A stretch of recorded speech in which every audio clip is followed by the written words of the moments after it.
चलित वर्ष जनवरी मासरू एप्रिल 30 तारीख सुधा 46 बेआईन ब्राउन सुगर कारबार जनित मामलें मोट 80 जन निशा बेपारी को गिरफ्त कर कोर्ट चालाण कर कमिशनरेट पुलिस पक्ष आरंभ कर ऑपरेशन व्हाइट स्पाइडर माध्यम एक कार्यानुष्ठान नि मोट 20 ब्राउन सुगर बिक्री जनित मामला रुजु कर मोट 35 जन अभियुक्त को कोर्ट चालाण कर निकटरू 352 ग्राम 840 मिलीग्राम ओजन ब्राउन सुगर 3,50,165 टंका 11 मोबाइल फोन 13 गाड़ी को जबत कर ड्रग्स कारोबार को बंद करने विभिन्न पदक्षेप नि सबु थाना रे स्पेशल टीम अछंती जो माने कि खबर कलेक्शन करूछंती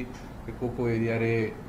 ड्रग्स कंजम्पशन करा जाउची को माने अछंती जो माने कि बिक्री करूछंती यदि बाहर रु आसिकी कि व्यक्ति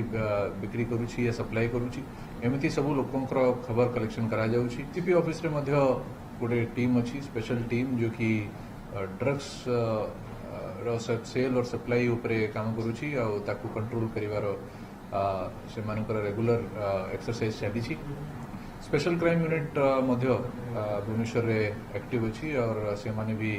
ड्रग्स कारोबार को नहीं स्पेशल ऑपरेशन चलाउछंती बड़ा बड़ा केसेस भी किसी धरा पड़ी टोटल आम 25 टी केस करिछु और 25 केस रे 43 व्यक्ति को अरेस्ट करा जाइछि।